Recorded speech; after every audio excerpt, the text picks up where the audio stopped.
HRN listeners. As we celebrate our 15th year, we are deepening our commitment to giving voice to the next generation of food systems storytellers, and we need your help. Our internship and fellowship programs help activate new possibilities for underrepresented and underestimated young people through experiential journalism, audio engineering, and production training. Through these unique programs, HRN helps food equity stewards build essential workforce readiness skills that expand their potential and foster economic mobility. Please consider supporting these critical programs. And with a minimum donation, you can be entered to win a dinner for two at an amazing restaurant in one of 8 cities and tickets to a concert at a great venue in one of those cities. We have incredible partners across the country who have donated, as they also share our passion for helping to educate the next generation of food systems storytellers. Check out heritageradionetwork.org/15 to donate and enter to win today. That's heritageradionetwork.org/15 to donate and enter to win today. And make sure you donate before March 31st. Thank you.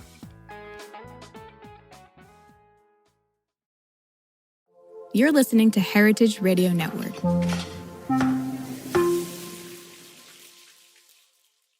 You're listening to Heritage Radio Network.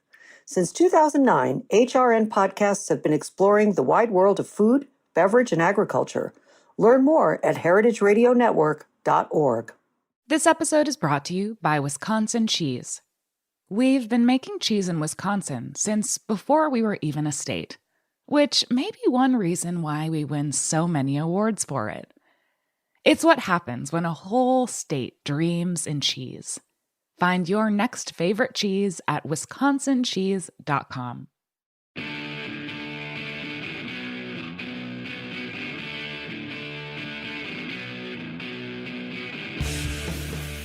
This is What Doesn't Kill You, Food Industry Insights. I'm your host, Katie Kiefer. My guest today is Ben Felder.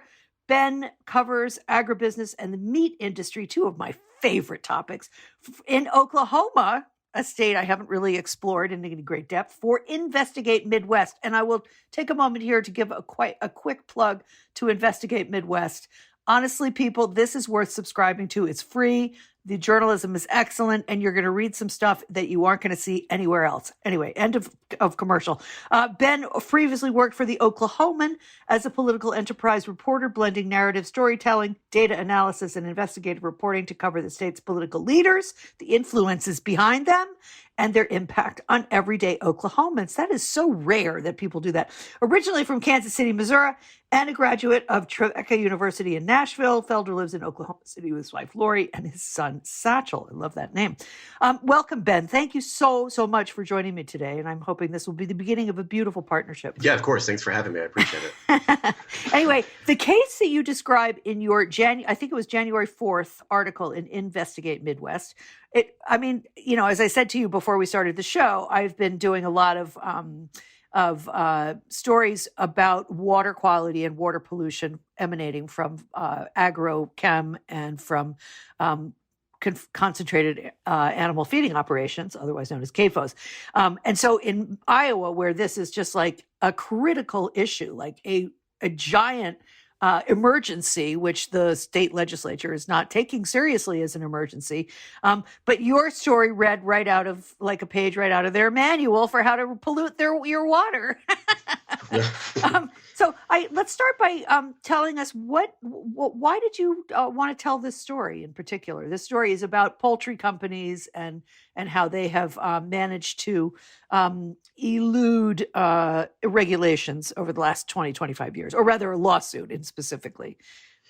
Yeah. So I'm kind of new to the agriculture beat, and I think we'll probably get into that here a little bit later. I joined the Investigate Midwest team last summer. And so being brand new to this beat, of course, you start with like, well, what's the history of this beat?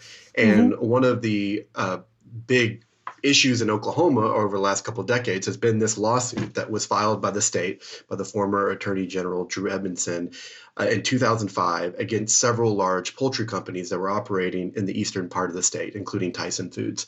Right. And the state contended that that those operations, which were contracting with local farmers and were utilizing these CAFOs, these large industrial farms, that the chicken litter waste was polluting the state's eastern waterways. And so that was the crux of the lawsuit, which was filed in 2005. Why it's still relevant is because the case is still ongoing.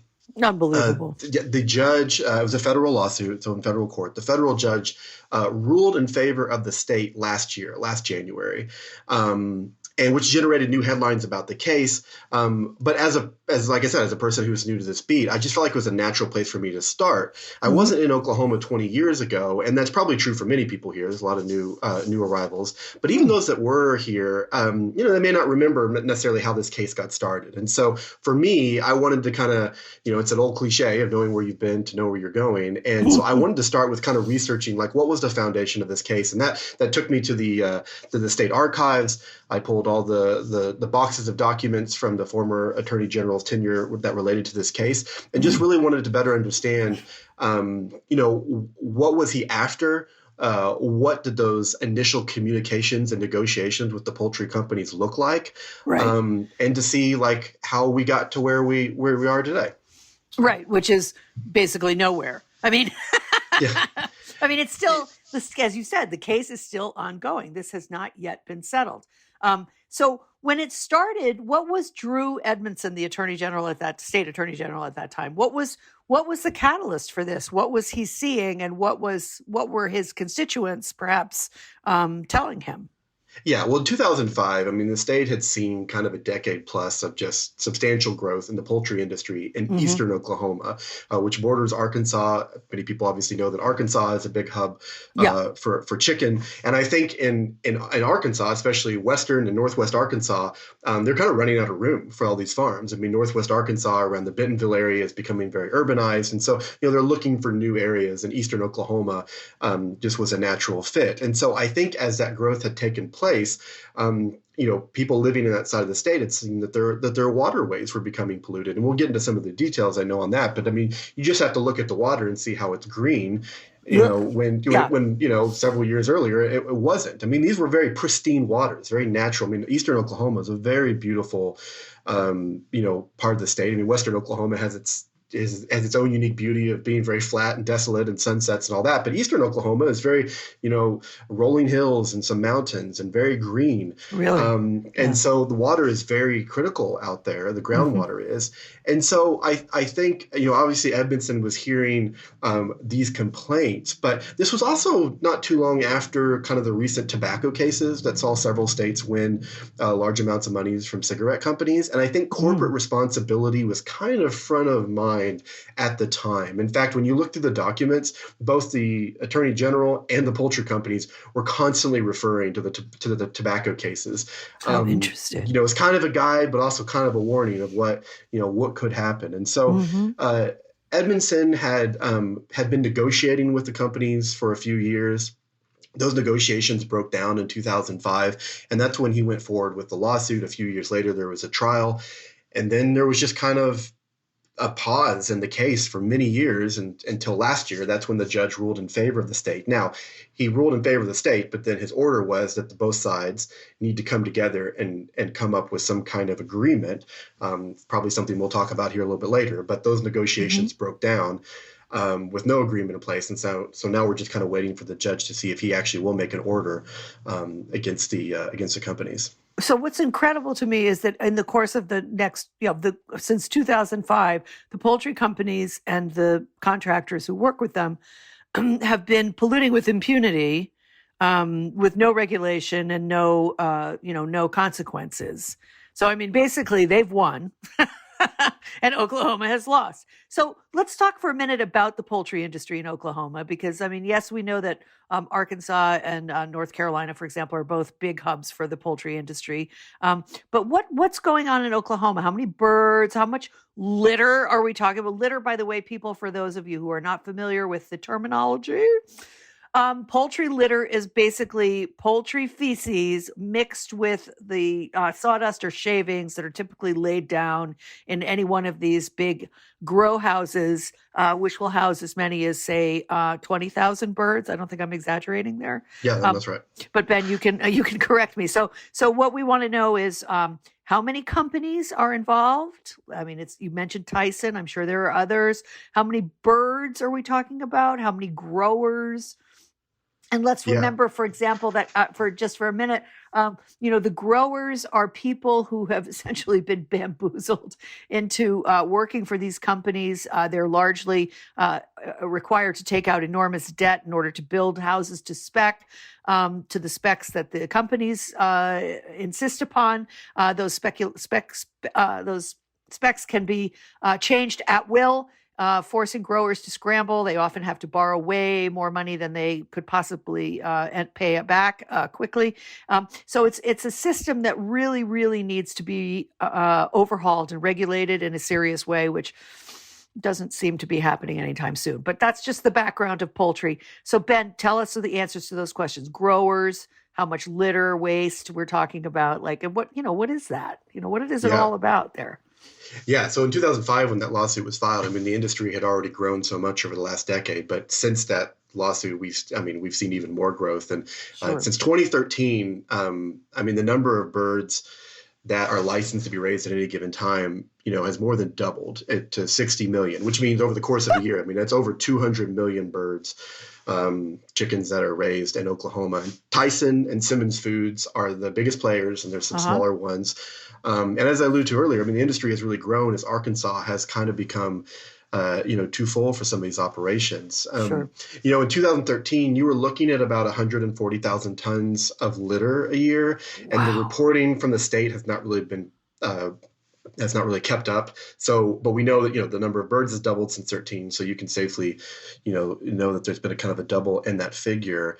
When Edmondson was trying to negotiate with Tyson and the companies, Tyson offered a cap on litter so let me back up and say, the litter that these farms produce are used as fertilizer. So they're often sold as fertilizer to area crop farms, or they're increasingly trucked out of state. And we can talk about that a little bit later. But, Tyson in 2005 had offered to cap the litter fertilizer application at about 120 pounds of phosphorus per acre.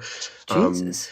But that's a standard about twice as high as what the state was seeking, about 65 pounds per acre. And what the scientific community, including those scientists that were presented at the trial in this case, which happened in 2009, were saying 65 pounds of phosphorus per acre is plenty to fertilize crops without polluting the waters. And I think another thing that's important to mention about the growth of the poultry industry here in Oklahoma, and this is a story I wrote about, or I wrote about this in a story several months ago, is that the industrial poultry farms really accelerated when the state changed its CAFO licensing standards. So in 2012, Oklahoma had 626 licensed CAFOs. It was the 10th highest number of any state in the nation, according to the Environmental Protection Agency. And the EPA was the federal agency that monitored those CAFO permits under the Clean Water Act. But it allowed states to take on that authority itself if they requested. And some states had already, and the governor of Oklahoma did just that in 2012. So 1 year later, after Oklahoma took over the CAFO registration process, Oklahoma reported a 91% decline in the number of these CAFOs, these factory farms. Now, of course, 91% of these farms didn't close. Right. Most of them were able to register under a different umbrella, which is called in Oklahoma, a poultry feeding operation. So when you have one of these farms, poultry farms, you could register as a CAFO, but now you were given the opportunity to register as just a PFO, which the distinction there is that the PFOs allow you to open up much closer to homes and businesses. You don't need to notify neighbors of the pending construction like you would with a CAFO. There just isn't a lot of time to protest.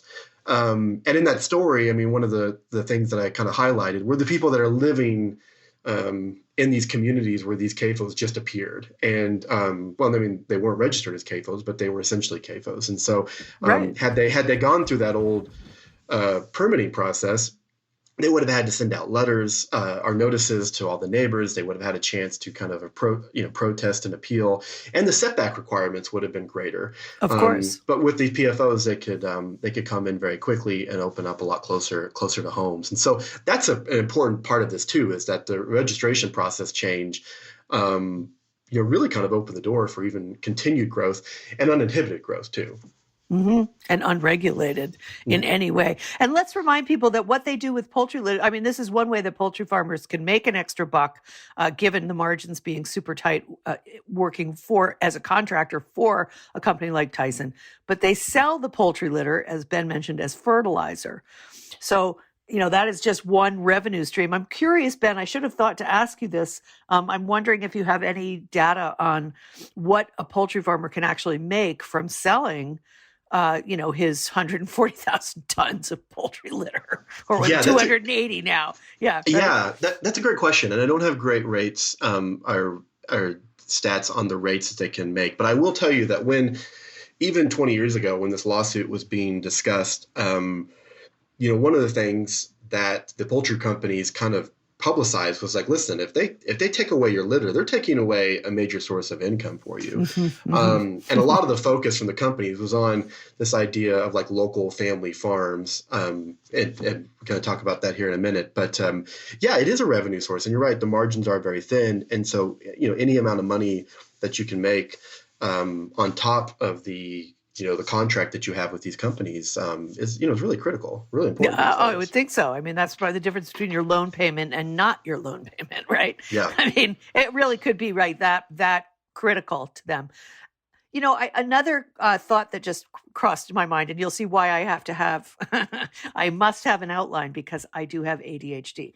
I've discovered as an older person, I cannot stay on one subject. But the other thing that popped into my mind was, people may also not know that when a contractor signs a contract with a poultry company like Tyson, they own the poultry litter.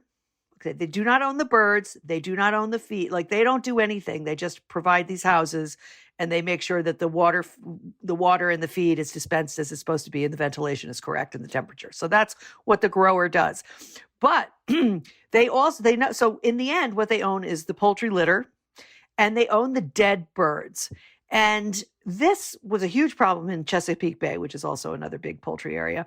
And what made me think about this was avian flu, which I know swept through the heartland. And I'm assuming that Oklahoma took as much of a hit as many other egg or chicken producing areas. Were you aware of that at all? Were the farmers burying 200,000 chickens a season? Because it was literally they had to slaughter millions and millions of chickens, and we had two big avian flu outbreaks in the last 5 years. No, those outbreaks have touched Oklahoma. I think what makes it kind of hard is the lack of reporting requirements related to that, or at least that's easy to access. I will tell you, anecdotally, for this, the reporting I did last year, talking to a lot of people who live next to these farms. Of course, it's hard to get access to these farms. A lot of the farmers, understandably, are sure. Let me give you a tour of this industrial farm. Probably would be against the rules of their contract anyways. But those that are living next door, they can tell you about the patterns of when the feed comes, of when the birds are shipped out, and when they see, large, essentially burn pits, or when trucks come in to transport those dead birds off. And so, it's definitely something that I've heard many stories about. And we have seen those flu outbreaks touch Oklahoma. Oh, sure. And if whether they're burying the birds or burning the birds, that has an impact on your environment as well. But anyway, that was just an aside. Let's go back to, so most concentrated area feeding operations, no matter what they are, what protein they represent, have what's called a nutrient management plan. And I'm wondering, especially in light of what you just told us about the poultry feed operation, the new sort of moniker for poultry CAFOs, have they elided the requirement for a nutrient management plan by sort of redesignating their business? Well, they're still required to do a nutrient management plan. And there isn't, from what I can tell in reading over, what these nutrient management plan requirements are, is they're kind of specified to what the farmer's situation. So they have to spell out in these plans, what are they going to do with the litter, essentially? Are they going to, where are they going to sell it? Where are they going to truck it? As I mentioned earlier, the states tried to impose some caps on how much is allowed to be spread on a specific field. I will say, the state rules say that the maximum planned rates of phosphorus application shall be determined by what's called the Oklahoma Phosphorus Assessment Worksheet. And so I kind of wanted to look. I was kind of preparing for this interview, and I looked that up, and that scares me. And it says that you're not to exceed nitrogen needs of the crop. And what kind of stuck out to me about that was, there's someone who I was talking to about this who's much smarter than me on this stuff, and she said, when you read that limit is based on the needs of the crop, not necessarily the needs of nearby water. I mean, these nutrient management plans, are supposed to protect waterways, and they do reference that.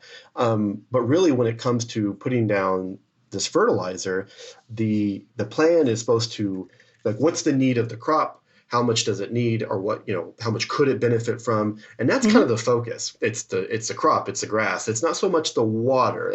You're not necessarily taking readings from the water. I mean, these plans do include information about, like, does this property have, like, buffer strips between the property and the water? And so I don't want to say that the plans don't take that into account. And there is some evidence that the Department of Ag here is trying to beef up enforcement. I mean, the legislature did allocate some more money a couple years ago to hire more workers to review these plans. I mean, critics will say that the agency, there's no way that it could keep up with all these plans. There's no way that it could triple check or double check all the requirements that these plans spell out. Some will say it's basically an honor system, but yeah, I think that's an interesting point that these nutrient management plans really focus on the kind of fertilizer for crops and not quite as much about what the danger is or what the needs are of the nearby waterways. Right. That's the amazing thing. Well, I don't think anybody really thought those things through when they first started developing these nutrient management plans.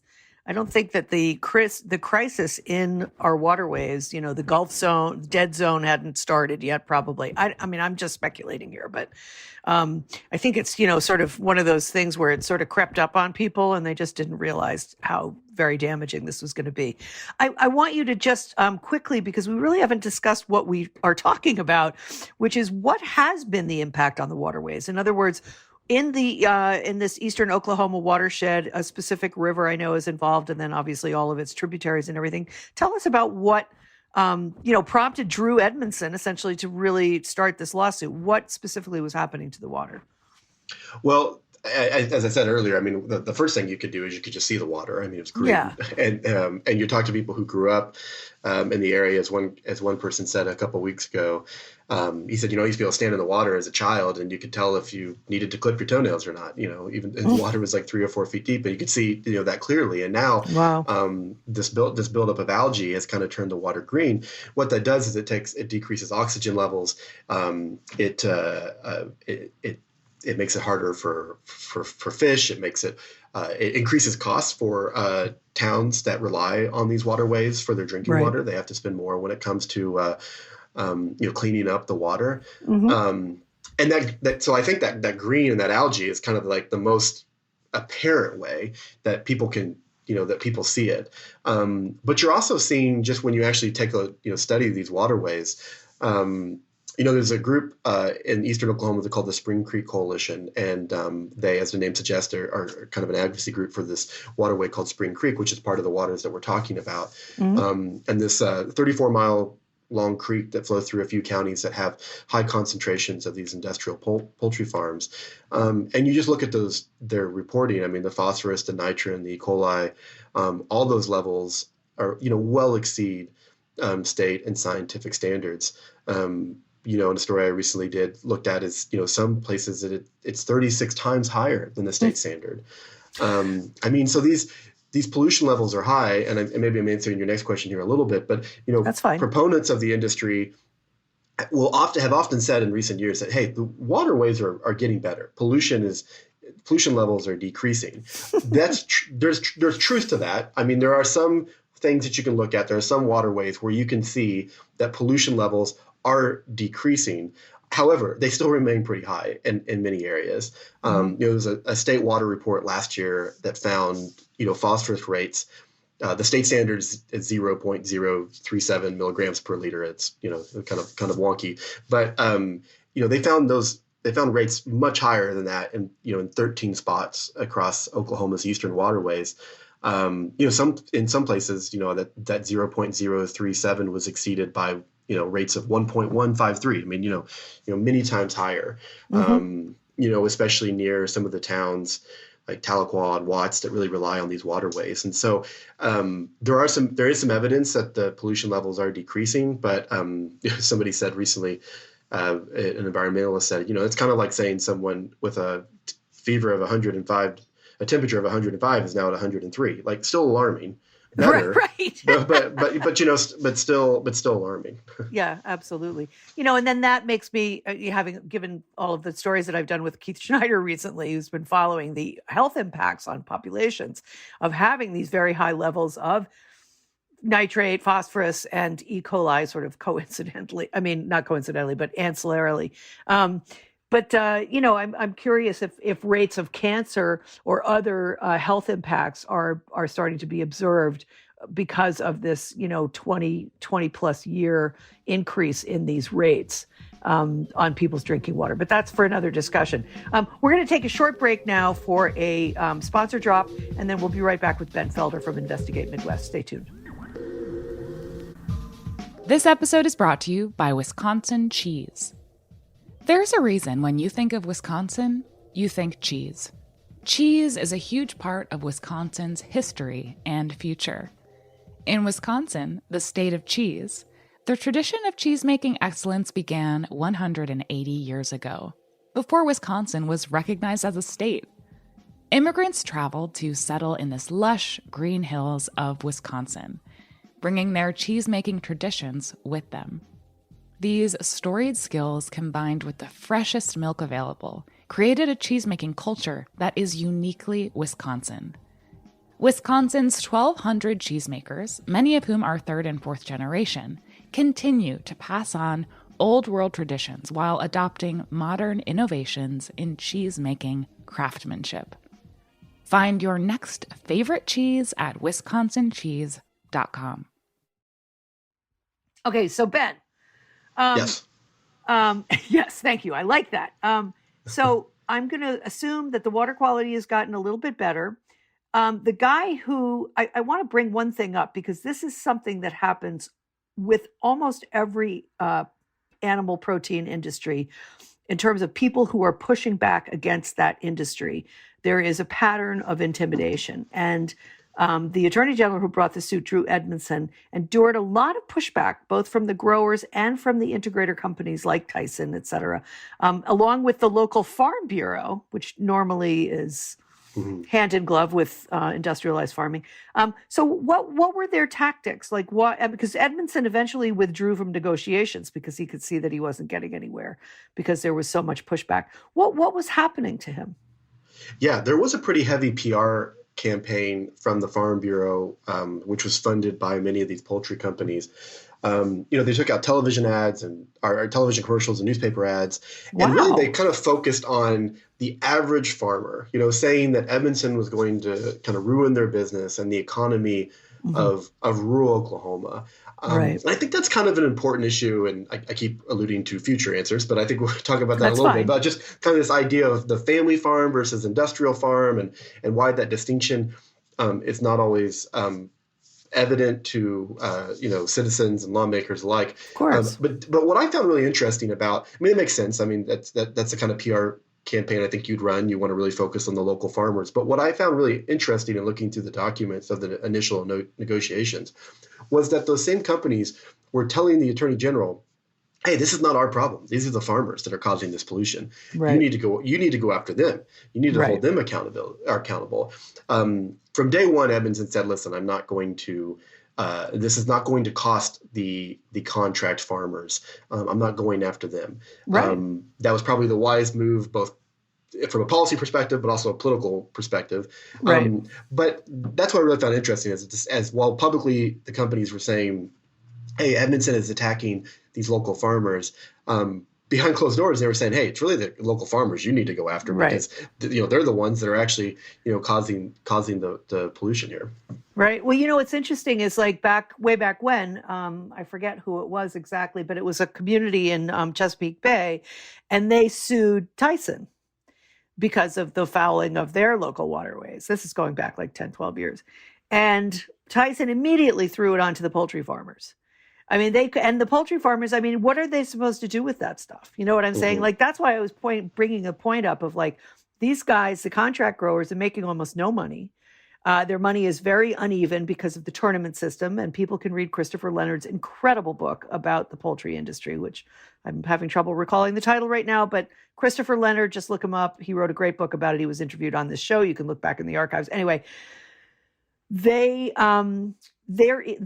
why I was making the point that these contract growers own the dead birds and they own the litter, and they're supposed to manage this. And when you're talking about, say you have an entire flock that gets a disease and you have 10,000 dead birds in your barn, and you're just a guy with a big old bank loan and you're supposed to manage this. Like, that's one of the things that to me is so fundamentally unfair and wrong about the contract growing system that, poultry companies have managed to build out over the last 30, 40 years, whatever it is, 40, 50 years.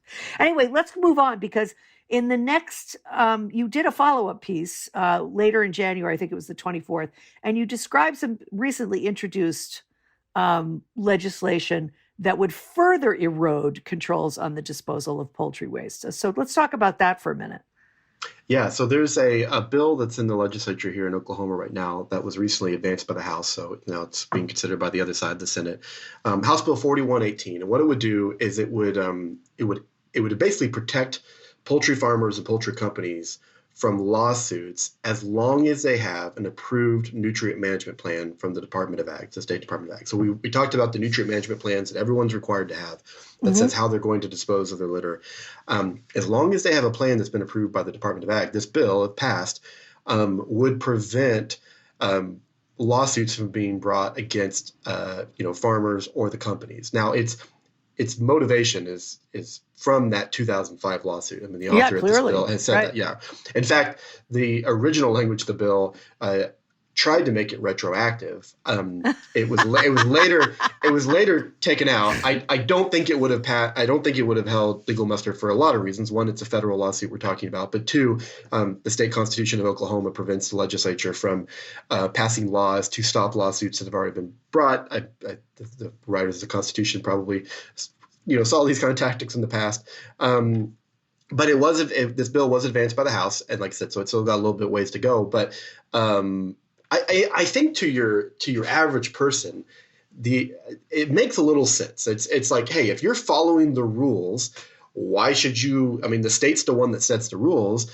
You should take that legal action, that lawsuit, to the state. That's what the bill's author would contend. Now, I will say two things about that. One is there's actually language in the bill that says even if you violate your own nutrient management plan, you still would be protected. Wow. And two, that's not how we treat other industries. In that story, I was talking to the leader of a local environmental group that said, listen, we don't tell oil companies that if there's a spill that you had a plan for how to prevent the spill. So, you don't face any repercussions of this. And so I think that's an interesting point, too, is that this is kind of giving some special treatment to a specific industry. Opponents of the bill brought that up and said, hey, wouldn't we be opening the door for other industries to say, hey, we want this kind of immunity, too? And the author said, yeah, sure. I guess that would be a natural response from other industries. But so that's a bill right now that's before the legislature. And there's no other way to look at it except that it is continuing to kind of deregulate the industry in a way. Well, basically, it's the legislature giving industry a free pass. And given the economic benefit to some people, I'm not sure who, because as we've seen over the past 50, 60 years, as agriculture has industrialized, it has also kind of hollowed out rural communities for various reasons. You can read my book about the meat industry if you want to know more about that. But I'm just curious, how do the local residents feel about this? Are they on the side of the growers, where they make the argument that you just made, which is that if they're following the rules, then why should they be penalized? Or are they on the side of actually having potable water? Yeah, I think, I've talked to many residents who live near these CAFOs, and obviously they have major issues with them. But unless you live right next to one, or unless you regularly utilize the water, or you have a creek that goes through your property that you've seen polluted, it's easy to be out of sight, out of mind with this. I think this kind of goes back to the idea of like industrial farming versus like the family farm. I mean, Oklahoma has a rich history in agriculture, like many states. And many people here have ties to a family farm. I mean, even if they live in the city, they still kind of feel connected to that heritage. So I think when people hear about protecting farmers and protecting agriculture, it's easy to kind of get, think, well, yeah, we really, that's a good move here in a state like Oklahoma. But I don't think that the distinction between an industrial factory farm and a family farm is quite known to a lot of people. And, for one of the stories I did last year, I was talking to a couple that lived, across the street from one of these industrial poultry farms. And, the man was a former farmer himself. He was an ag teacher at a local high school. I mean, so this is a guy that said, like, listen, I'm a big supporter of ag. I mean, sure, I totally am. He said, but this is not a farm. Like, this is a factory. Yeah. And that's, I mean, I think even for those of us who live in the city, I think we can start to think of like, hey, we like local business. We're okay with local businesses in our community. But there's a difference between maybe, a small screen printing shop that's making T-shirts and a large, factory with smokestacks and the pollution that comes with it across the street. And so I think that's really where the breakdown exists is what's the difference between that family farm and that industrial farm. And I don't know that difference is always I don't know that people are aware of that, especially if they don't live in these rural communities. Oh, I'm sure that's true. And also industrial ag goes to great lengths to promote an image that they are what we all think of as the family farm, some bucolic, 150 acres with, pigs and sheep prancing about in the spring and stuff like that. It's just, I mean, I think of Hillshire Farms, a division of Smithfield. I mean, places like, companies like that. And they show these images that could not be further from the truth, and people buy it because, well, what do they know? They're not farmers, right? They don't live in a rural community or they live in the suburbs or whatever. I mean, it's hard to know what is true. And most people aren't paying that much attention because, well, they've got their own problems to worry about, right? So what do you think? I'm just curious here because we have to wrap this up in a few minutes. But out of the, to go to sort of further build on sort of community support for and against, what percentage of the state economy, in other words, how much money is this poultry industry bringing into the state of Oklahoma? Because I'm looking for figures that will explain why so many of these elected officials have kept their, have sort of promoted industrial ag over community water supplies. And, for example, you mentioned one attorney general who's taken over $40,000 in campaign contributions from the likes of Tyson et al. How much money is I mean, I will ask the longest, stupidest, multi-pronged questions. I apologize. Just cannot get over this. But what kind of money are we talking about here? Yeah, well, quite a bit. I mean, like I said, yeah, the states produce, raising over 200 million birds a year. That ranks 14th in the nation. And I think, but the way I think you have to look at it is like, that's not statewide. That we're really talking about Eastern Oklahoma. So, think less about, Oklahoma as a whole and more an area the size of New Jersey is where this is really concentrated. Wow. And, you referred to the, former attorney generals who have received campaign funds from some of these poultry companies. When Tyson filed its motion to dismiss last year in the case, they argued like, listen, this case has gone on for 20 years. That's ridiculous. It's too long. They pointed to the fact that the state had seen several attorney generals since Edmondson left office and the current attorney general, and not one of them seemed to say, hey, we need to speed this case up or ask the judge to make a ruling in this. That's true, although it's a little disingenuous because a few of those attorney generals were there on an interim basis, some for just a couple of weeks. The one that was there the longest, Scott Pruitt, who later became the EPA director under Trump. Right. Briefly. I was going to say. So understandably, he was against a lawsuit. I mean, understandably, in this, if you know his history, but, he was the one that was there the longest and did say publicly, like, listen, this lawsuit is not something I support. So his office wasn't putting any resources behind it. The current Attorney General, Gittner Drummond, who was entered office last year, he has seemed to still take on the case. I mean, he's asked the judge to rule, make several orders against the poultry companies in terms of what they have to do. But yes, there is a political machine. I mean, I think you can look at campaign donations and such. We do have a few lawmakers from Eastern Oklahoma who have ties to those companies. They formerly worked there, or they have spouses that work there. But I think it goes back to that same concept with your average citizen, not necessarily understanding the difference between industrial ag and the family farm. I think that exists in the legislature too. Oklahoma is a very rural state, but we have. Most people live in the two major metro areas of Oklahoma City and Tulsa. And so you have it's a Republican-dominated legislature. You have a lot of Republican lawmakers who live in more suburban communities, and again, probably have that tie to ag and their history. Maybe still have a family farm, that they have control over. I just don't know that they necessarily understand it as well. And that seemed evident to me during the recent floor debate in the House over this bill we talked about. There were a lot of people that said, like, listen, why are we not doing everything we can to support the family farmer? Right. When, again, that's not really what I think that bill was designed to protect, because it wasn't the family farmer that was sued. It was the poultry companies. Right. Absolutely. But we like to conflate them. That is such an interesting point, Ben. I mean, and when I look at how legislation gets decided, even the Farm Bill, it does seem like that's a tremendous blind spot nationally in terms of our elected representatives understanding or failing to understand what exactly is meant by farming. That the number of quote unquote family farms has dwindled by some exponential figure in the last 50, 60 years. And the number of industrialized farms has grown exponentially. And they're not able to make the distinction between the two or understand the impacts that this new-ish type of farming has on the environment and on communities. Versus that old style family farming, which is what we all like to think is where our food comes from. But it doesn't. Our food does not come from family farms. Family farms can barely make it. They're lucky if they have farmers markets nearby and CSAs and stuff like that. I mean, right? Do you guys, by the way, do you guys have a lot of CSAs and small, or are you mostly sort of industrialized farming now in Oklahoma, to your knowledge? Well, I understand. I live in Oklahoma City. There are a few farmers markets and growing.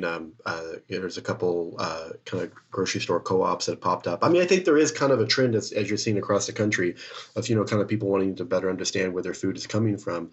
But then at the same time, you see, 5 new Chick-fil-A's pop up, and the trend is going in the other direction. I mean, chicken. We're talking about an industry that's just seen such growth primarily because the fast food industry has really pivoted to chicken for many years. Sure. American consumers in general. Yeah.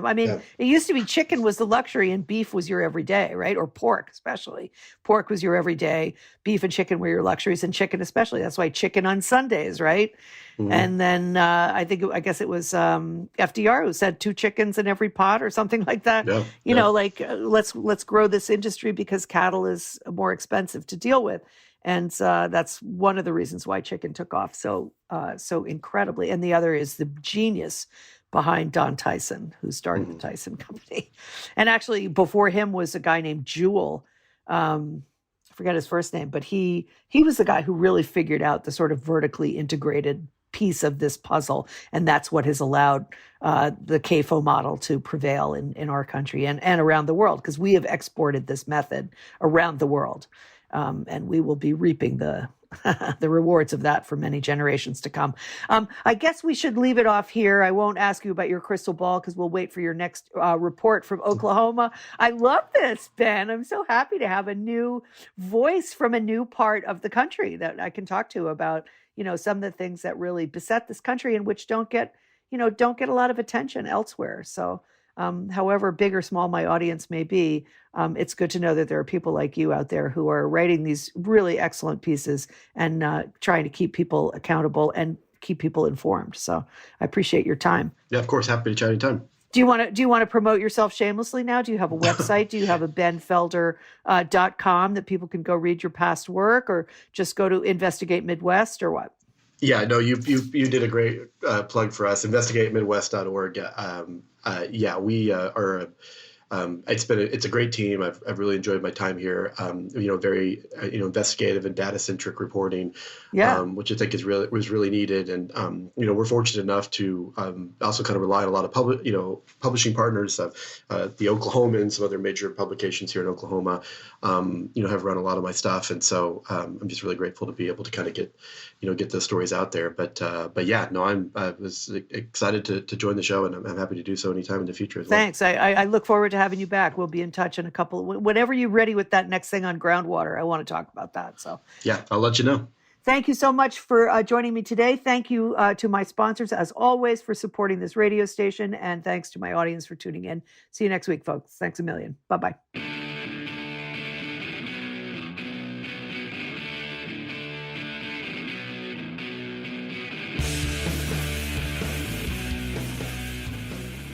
What Doesn't Kill You, Food Industry Insights, is powered by Simplecast.